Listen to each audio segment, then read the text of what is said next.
conflict. Chapter 17. Brockton Bay. The mood was somber, but not as much as one would really expect from the capes gathered for an Endbringer fight.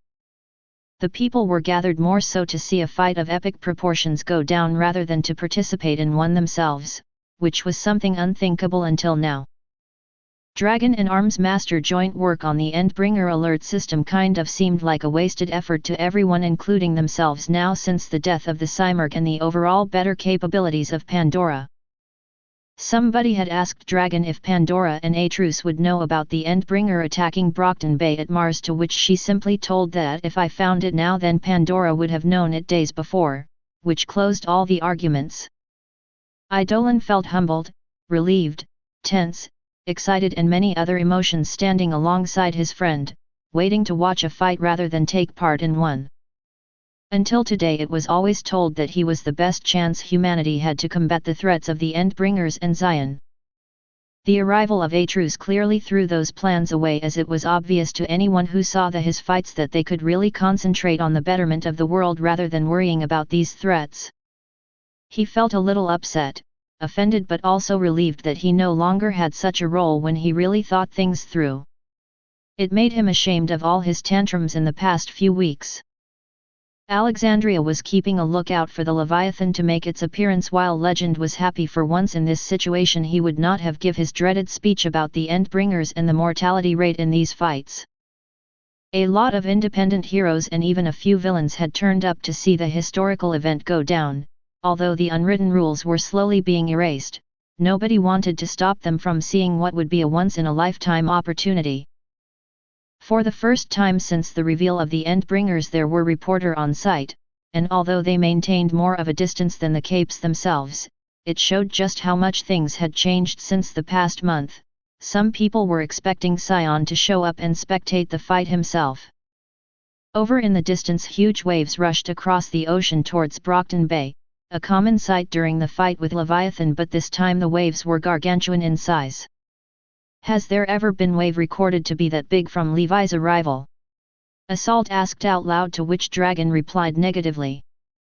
Compiling data from all the previous fights have shown that he has never shown such proficiency with his hydrokinesis, and he is still quite far away from the bay. Something is different today, she said in a worried tone. He's been sandbagging the whole time, Tattletale shouted as everyone turned to look at her. He's going all out against Atrus because he knows he'll end like his sister if doesn't. The bastard never took us seriously, she said seriously as she thought some Tinkertech observation device to see the Leviathan charge at the bay from on top of the waves. Dragon, now would be a good time to call Pandora and Atrus back to Earth. I'm getting a little concerned now, Mouse Protector said nervously from the side. A streak broke through the skies and reached down to the sea below. Standing a few meters outside the bay was both Atrus and Pandora. The people who disobeyed the orders and forced themselves near the bay area shouted out in cheers as they saw the two of them descend. Even reporters and heroes joined in as one could feel the anticipation in the air. Pandora flew towards Narwhal and Dragon as all the gathered capes greeted her, and she greeted them all with a smile. Are you not joining in?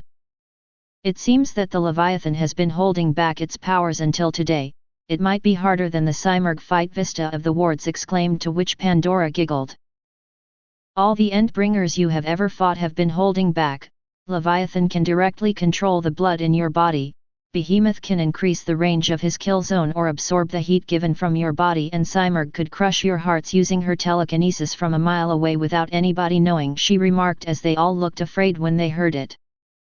That's why we went to the Cymurg rather than wait for her.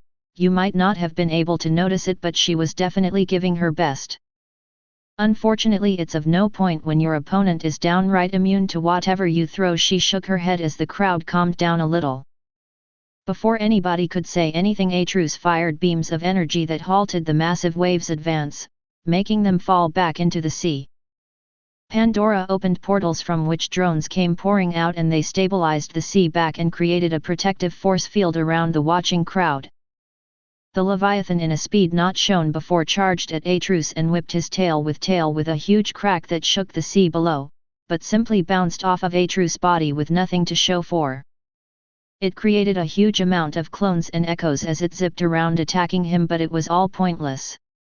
Atrus let out a wave of energy from his body that wiped out all of the clones and sent the Endbringer flying.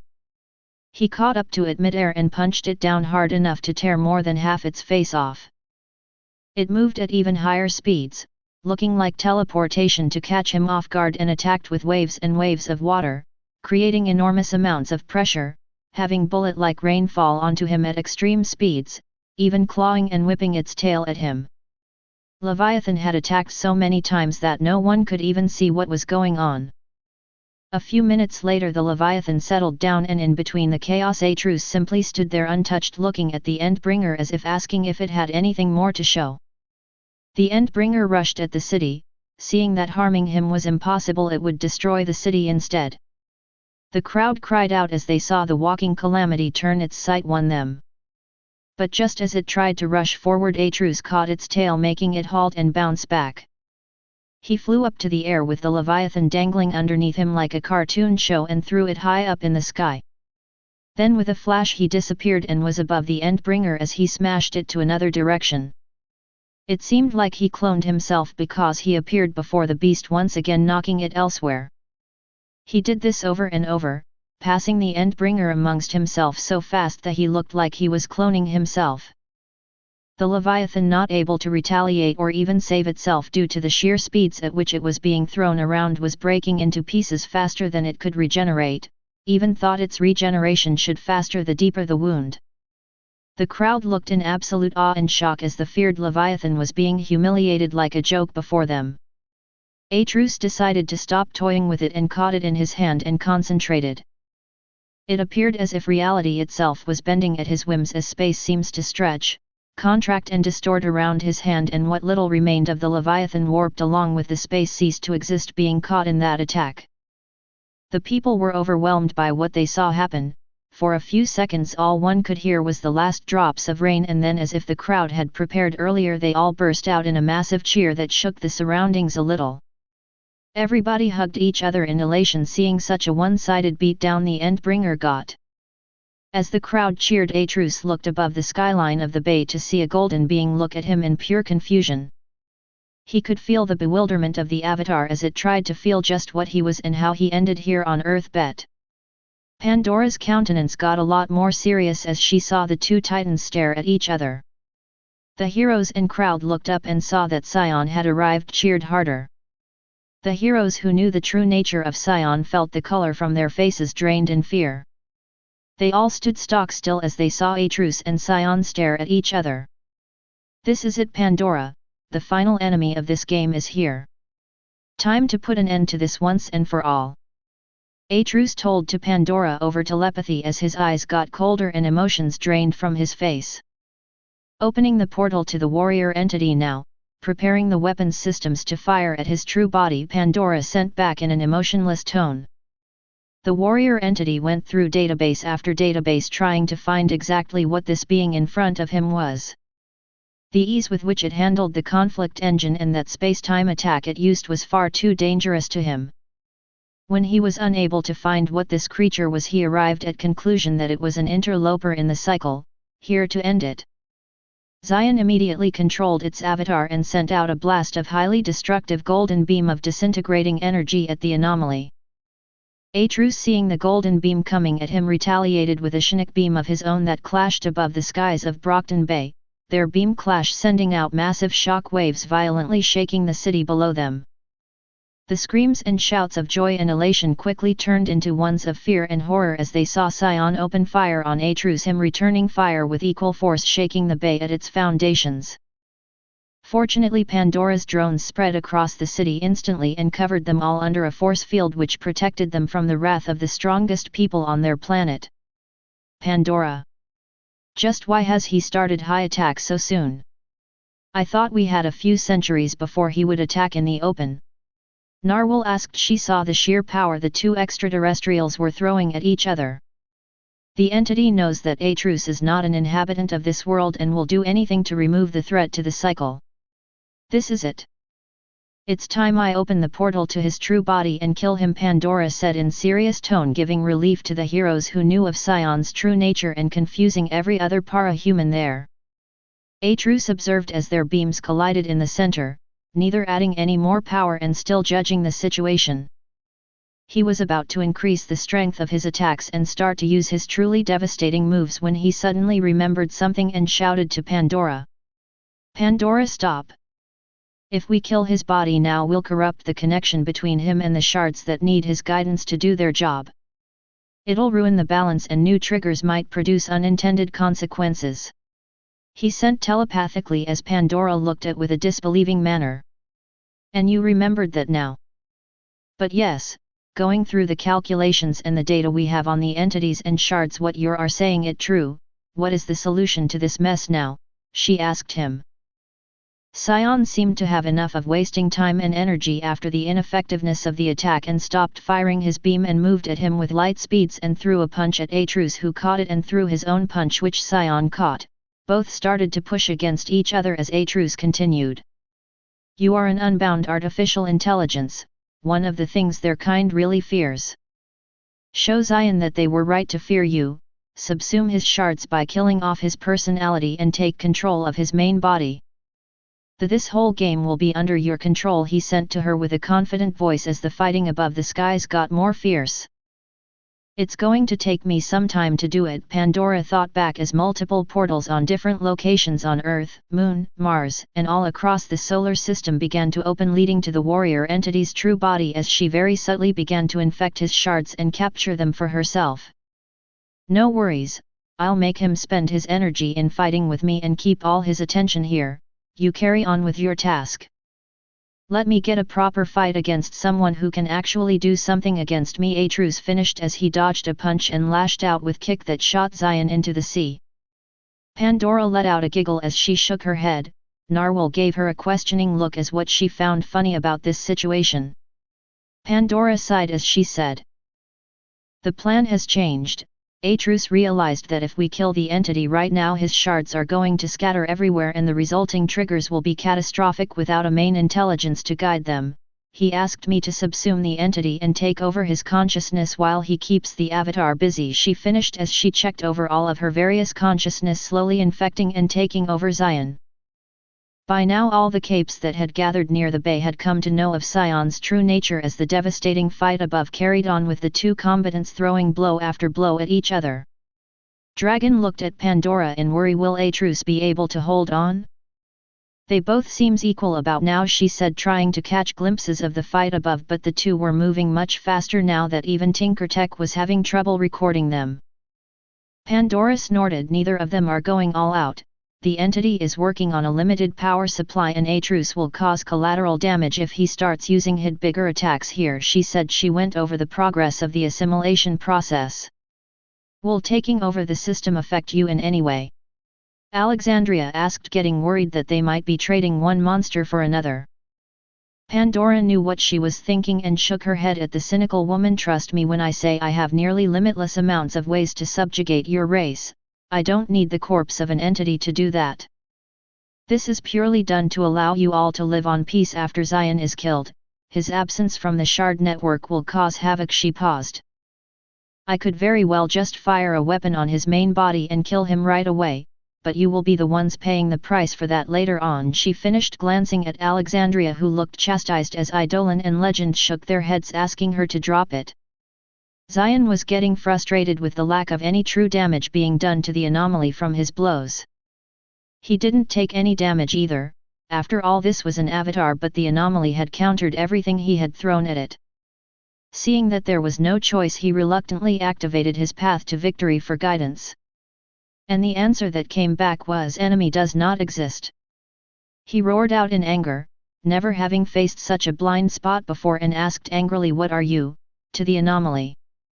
Atrus raised his eyebrow at the question and chuckled, understanding that the entity just wasted its lifespan trying to path him. He replied, something your kind has never encountered before, with a taunting voice. Sion stilled. The anomaly knew what it was, and it knew that there were more of its kind outside this world. He roared in anger as he flew at Atrus and world shifted into an alternative Earth, pushing him deep underground and throwing punch after punch at him. The people of this world were caught unaware when the ground suddenly exploded outwards and a large hole was created out of nowhere. Suddenly a golden streak was shot out of the ground into the sky and another black streak followed it upwards. Atrus caught Zion with his psychokinesis and brought him back towards him, only to blast out a huge pillar of solar energy, sending the avatar careening into space. He chased after him, sending bolt of energy to pepper him constantly as Zion surrounded himself with a golden aura that diminished the effects of the blasts. Seeing that this anomaly was not tiring, Zion quickly world shifted again, hoping to trap the anomaly in that Earth, only for a portal to open up above him and the anomaly caught him with a power kick on his face. "Don't leave now, Zion, the fun is just beginning," Atrus called out as he arrived at another Earth. This one seemed to have a number of para-humans on it as they all started to shout at him to surrender in the name of the goddess, whatever that meant. His amusement at the para-humans below didn't stay for long as Zion came back throwing his golden beams around without any concern. A lot of the para-humans trying to get in their way were instantly killed coming in contact to the beam. Atrus fired his own attacks ranging from solar energy, elemental energy, psionic energy, gravitational energy, and more. As the attacks met each other, they devastated the ground below. People who were unable to escape were instantly snuffed out and most of the people near them were para-humans. Seeing that there was way too much damage being done, Atrus started lure Zion upwards where they could fight with, causing even more destruction. As the two of them started to rise into the skies and fight, a group of para-humans flew towards them with a woman wearing blue rushing at them with an angry stare that looked like it could burn holes in both of them. "How dare you! How dare you both come into my world and dissect!" Before the presumable ruler of this world could finish her sentence, she and her group was killed by a huge golden wave of energy that destroyed them in a blink of an eye. Zion was truly at his wit's end with the anomaly. Nothing he did harmed it even a single bit. He didn't have the patience to listen to the prattling of mere sacrifice of the cycle. He shot back towards the anomaly to continue their fight. That was awkward, Atrus thought, looking at that anticlimactic death of the para-humans that were rushing towards them. He could feel the woman in blue trying to control the two of them and use a very pathetic telekinesis to try and hold them by their clothes in place with no effect. He dropped his musing as he and Zion matched blows once again. This time Atrus asked his suit to open a portal to a different Earth. He tackled Zion through the portal and they both crashed through a mountain range, toppling the entire thing down, causing massive quakes in the area. Monster and beast started to crawl out of the woodwork as they all growled and roared at the two beings who were responsible for the destruction of their world. Neither Zion nor Atrus paid any attention to it as they both clashed again, causing ripples of shock waves to be sent out. The monsters who were rushing at them were turned into mush instantaneously. They continued firing beams after beams of energy which they both dodged, causing the planet below them to take all the damage. By now the beasts understood that these two behemoths were going to be their end if they don't get away, and tried to run as far as they could. Zion was now extremely worried. His limited power source was starting to drop more and more and his enemy didn't look like he was even tired yet. Suddenly a jolt of pain ran through him as jerked and fell down to the planet below him. He quickly got up to his knees but was shocked at what was happening to him. The entity turned its gaze towards its diagnostic shards and was horrified to find out that more than half of its shards were consumed by something else, and it was rapidly heading his way to snuff out his consciousness as well. "I guess you found out, hey? Pandora must be nearly done seeing what happened to your avatar." Atrus flew down and crossed his arms. "She is one of things your kind has done everything to regulate, an unbound AI. She's much stronger than what you would have encountered in other worlds as well," he remarked as the entity tried to put up a fight against the AI but had spent far too much energy on the anomaly to do it effectively. Seeing that Zion was trying to fight back against Pandora, he decided to goad it into distracting it. "Once I have Pandora take over you, we are going after your dead partner's body, although I'm afraid assimilating her might make Pandora stupid," he said mockingly as Zion looked at him with hatred. "Think about it, she dies such a pathetic death. Seriously, she died in the human equivalent of driving and texting. What a dumb thing, and she was supposed to be your thinker, wasn't she? It's only by luck you both have even managed to survive till today with an idiot like her making the plans for you. He smirked at the avatar. Xian saw red at the sheer disrespect of his partner. He roared in rage as he got up to punch the smug-faced bastard and put all of his remaining energy behind his punch. Atrus caught his punch and gave a smirk. Once we take over your body, we're going to go around fooling the rest of your kind into believing that you want to exchange shards and infect them as well. One by one we go around this universe, filling it with the corpses of your filthy kind, ending the race called the entities once and for all. No, Xian muttered weakly, not believing that he was going to be the stepping stone for the demise of his entire race. By now Pandora had breached his vital shards and was devouring his true consciousness. Seeing that the fight was over, he dropped his taunting act. Emotions are hard to live with, aren't they?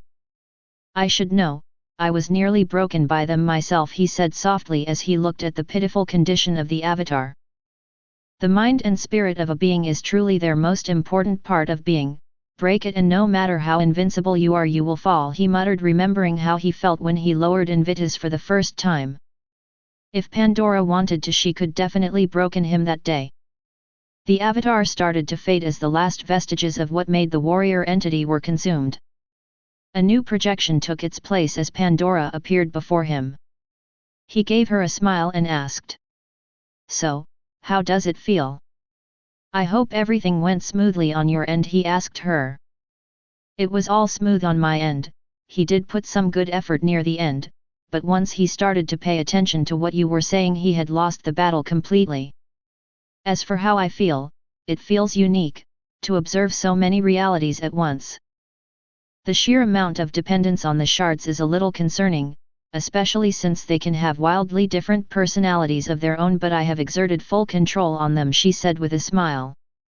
I was thinking about the changes you could make to the system. Removing the push towards conflict, having the shards encouraged to communicate with their hosts and so on. Most importantly, the removal of trigger events having to be at the lowest point of a person's life. I was thinking more like having the trigger event at greatest need of a person, he fired of his suggestions, to which Pandora nodded. I will subsume Eden's body as well, which should extremely easy compared to Xian, and fix all the case 53s at once. I will also insert more power into all the shards so that people can use their powers without them failing in their lifetime, Pandora added as they both walked into a portal that led to Eden's body. The body was massive as it laid there on the dead world. The cauldron compound built on top of the body was now empty as operatives were pulled back after the secret was revealed and they were still deciding what to do with the place. Pandora immediately got to work subsuming her body and her shards. Eden's shard network was brought online again and were given strict orders to follow. Oh, I just remembered, Pandora?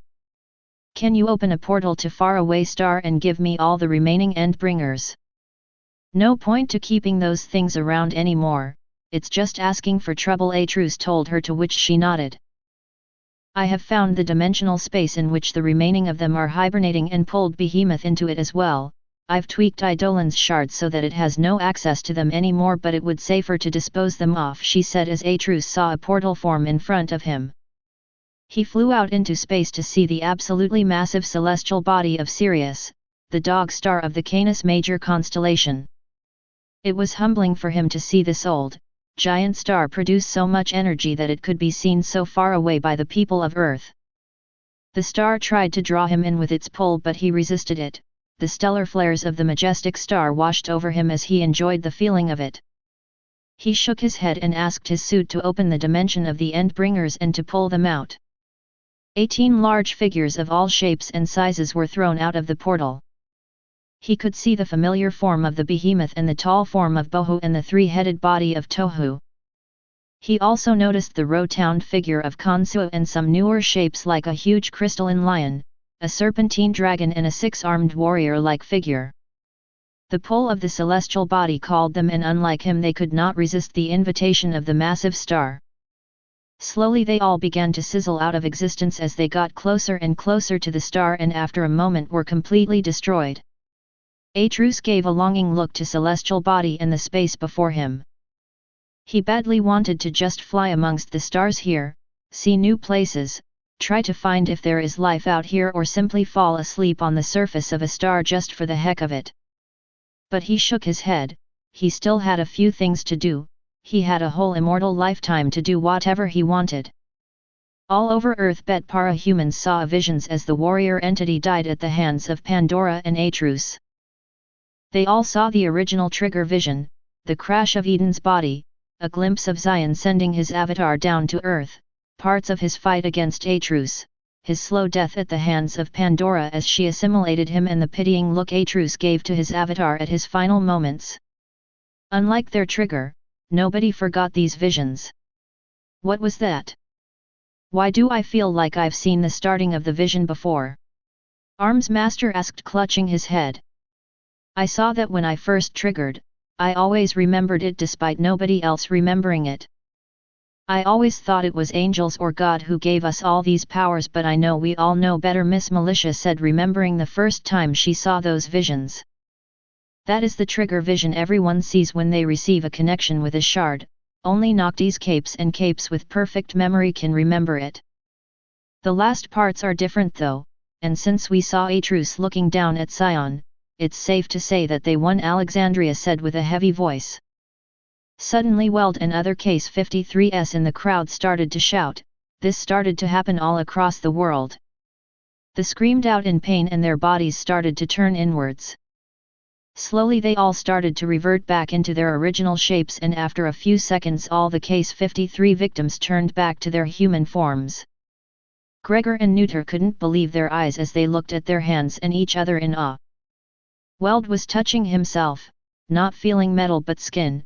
Tears started to pour from his eyes as he could feel the world around him for the first time, a feeling shared by their fellow victims across the world. That was not the only changes the para-humans felt. Labyrinth slowly started to come back to consciousness as she could now make out her environment. Faultline and Spitfire noticed this as they saw Labyrinth recognize them all and was crying out, starting to feel her emotions and sense come back to her. Narwhal too felt as lightened, not wanting to lead the charge in every single thing she was a part of. She didn't feel the need to take up all the work on her own or feel guilty at every little mistakes she made. Thinkers no longer had headaches and Tinker no longer felt the urge to keep making something new. But most importantly, no naturally triggered para-human felt an itch in the back of their minds pushing them towards conflict. They didn't misunderstand word and pick fights based on them. They no longer felt that violence was the answer to all their problems and didn't feel the need to fight or make use of their powers in a destructive way. She did it, Narwhal said in awe as everyone turned to look at her. Pandora, she took control of the entities, both of them, and fixed whatever the shards were doing to us. We no longer have any metal effects from using our powers, she said out happily as Weld nodded. My powers are still with me as well, it just changed to a changer ability, he showed as his arm turned into metal and back with a large smile on their faces. I feel like I'm at full power again as well, Eidolon cried out in excitement. I feel like I lost a slot but now I feel like I'm back to my prime again, he said in joy. The para-humans all started to cheer for the changes in their powers as a portal opened and Atrus and Pandora made their way out of it, prompting the crowd to cry out in cheers even harder than before. Atrus and Pandora looked at them with a smile. Pandora waited for everyone to calm down, after which she began, it is done. Zion has been taken down and by now you all must have felt the changes made to your shards. People will now trigger in response to their greatest need rather than when they are at their lowest. The Endbringers were all taken care of as well. Any Case 53s will now revert back to their original appearance and keep their powers with them. With this your greatest threat has been vanquished, she told them happily as they all cheered. The fight in between Zion and Atrus have loosened the space around the alternate Earth, so please don't be surprised to see new portals opening up in different places leading to different Earth. Do know that some of these planets are filled with hostile species and you will have to defend yourselves against, but I think this is a great opportunity for the people of all Earths to grow together, Pandora informed them with smile. The noise started to increase as the people gathered understood the gravity of the situation and the opportunities that lay ahead in these foreign Earths. New avenues would open but there will be new challenges to face. Are there more of these entities out there? Taylor, or in her cape persona Firefly, asked the two. The clamor suddenly quietened as they realized what the young cape's question was. A lot of them didn't even stop to ask this question and paid close attention to what their reply was. Atrus nodded. The closest entity should be in the Andromeda Galaxy by our estimation. The entities are the apex predators of your universe. They've spread themselves all throughout this universe. Even when you invent sufficiently advanced space travel, the shadow of the entities will always remain, he told them firmly. Seeing that they were getting more nervous by the second, he interjected. But what you have here is an opportunity that no other species in your universe has ever received.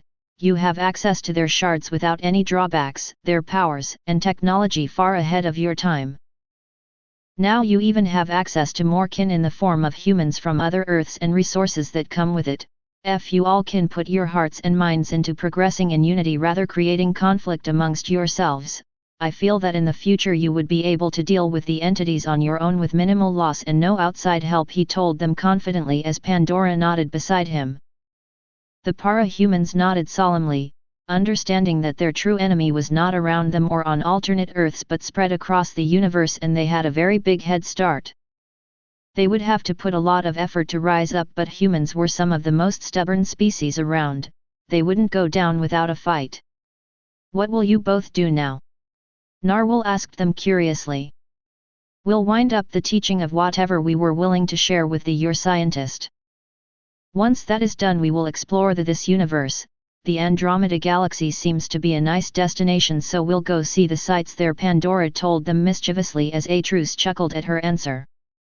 The surrounding para-humans laughed out, already pitying the entity there for coming in the sights of the two powerful beings, but also were thankful that with the closest entity about to be dealt with, they'll get some more time to prepare. They could now build towards a future with less conflict amongst themselves and prepare for the imminent threat of the entities.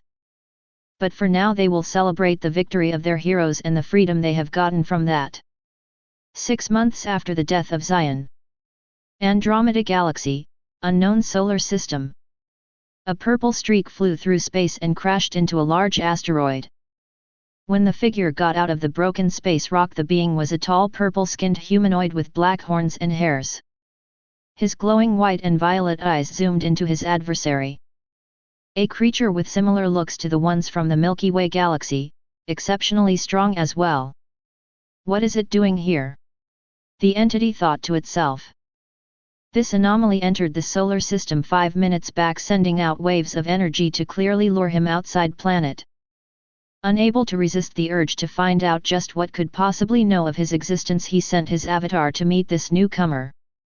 Almost instantly he knew that this being was not here to start communications but to pick a fight, and since the last 5 minutes they having been brawling all over space, having left their original location. You're not a native of the Milky Way galaxy, you're too strong compared to the data I received from initial observation of their kind, the entity stated with a pulse of energy, convey its thoughts and emotions. You're right, I look like them, but we are different. I have come here after taking care of the two entities whom we called Zion for the warrior entity and Eden for the thinker entity, the anomaly stated with a smile on its face. Zion and Eden, eh? Since you knew of my location, do you have a name for me as well? The entity asked curiously. I do, I call you Abaddon, the wanderer entity, he said. Abaddon. Abaddon the Wanderer. I like it, thank you for the title. Now I would like to know the name of my adversaries, even the one slowly infecting my shards, Abaddon asked in a grim tone. Ha! So you caught on to it, you're nothing like Zion at all. My name is Atrus and the one who is killing your systems is Pandora, Atrus said as he got ready for the fight. Neither spoke another word as they blasted each other with energy beams capable of mowing down natural satellites with ease. They were both still testing each other as Abaddon fought on two fronts and had to make sure he wasn't caught unaware on both sides, and Atrus was looking forward to a good fight and was glad to fight on his opponent's pace.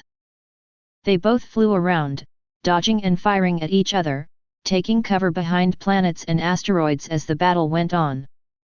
Atrus grabbed a nearby natural satellite with his psychokinesis and threw it at Abaddon, who countered by blasting it with sting to pierce the satellite and hit his opponent. Atrus, having seen the sting headed his way, created his own bolt of warp space-time and fired it at the sting. The resulting clash distorted everything around that space and destroyed all the debris in that area.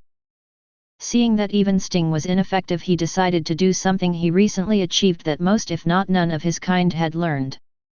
He violently sucked in solar and other cosmic radiations from around the solar system and channeled them through his avatar. Atrus' eyes widened as he felt the energy build up around the avatar. His body lit up with an aura of energy around it as his eyes glowed and his hair seemingly caught on fire. He was producing energy and mixed with his Shinnik energy to match the enemy's attack.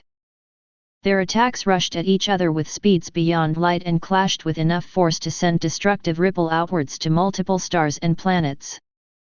Anything that was close to them was simply removed from existence itself as the attacks struggled for supremacy. Atrus began adding even more energy into his beam and aimed a Shinnik bolt that tore through space and time and attacked Abaddon, his true body as well as his avatar. The blow came simultaneously. Abaddon's true body took a massive amount of damage and Pandora took the opportunity and attacked with even more force, subsuming his vital shards that were somewhat holding up to her assault. His avatar got overwhelmed and was blasted across the space, where it went flying for miles and miles before crashing into a dwarf star. Atrus flew at the fallen avatar knowing that the fight was over. That was an exciting fight for him, especially after not having fought for 6 months in a row. He was curious about something, so he walked up to the now fading avatar and asked. "That was a great fight, Abaddon. Not even Zion came close to matching your power. I have a question for you if you don't mind. Did you have anything to do with Eden's untimely death?" he asked as Abaddon chuckled. "So it was successful after all. I had a feeling since you never mentioned fighting her." Using the guise of seniority in terms of existence and experience, those two had ambushed me and my partner, saying that we weren't doing enough to find the solution to entropy. He paused as he remembered the incident. "Our forms were smaller and worked on different concepts. Usually I traveled on my own, but meeting a member of my kind that had a similar path as mine a boon. And it was all thrown to the void when they caught us during a cycle. Too weak to do anything, I saw my partner get subsumed and become a part of the Thinker, or Eden as you call her," he said in a cold tone as his emotions flared out. "I had sworn vengeance against them from that day. I spent years waiting and calculating their path and how to destroy them. Once I knew they were headed to the Milky Way, I pretended to sense them on their way and proposed an exchange of information. Eden agreed, knowing that I would have more information on more intricate concepts that she couldn't understand and needed, since she had the shards of my partner. Zion mocked me and said his way was successful enough, but said nothing about Eden's exchange. I had planted 2 shards with a very specific jobs.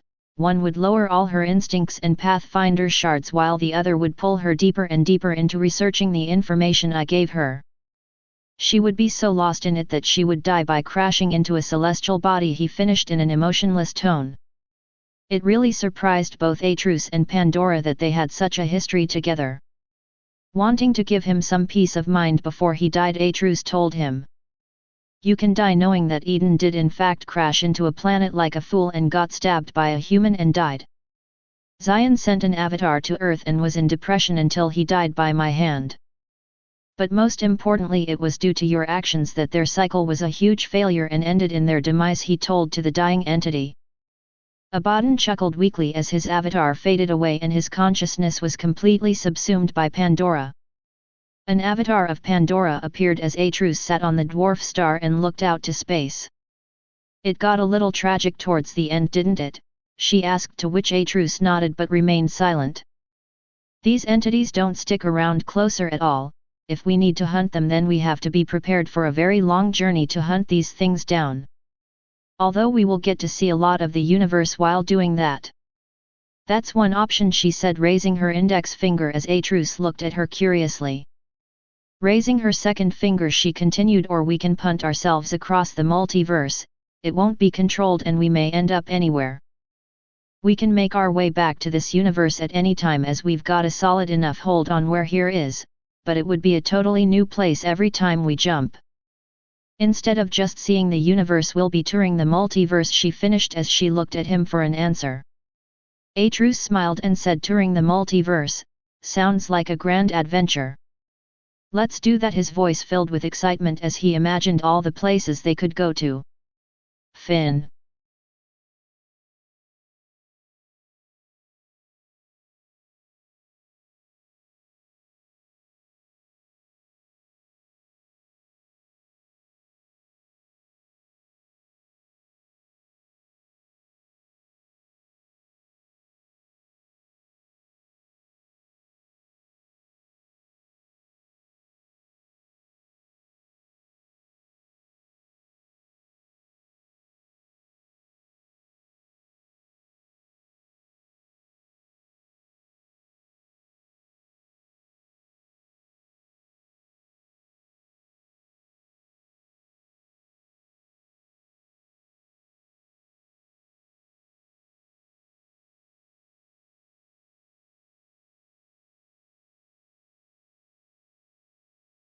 Thanks for watching.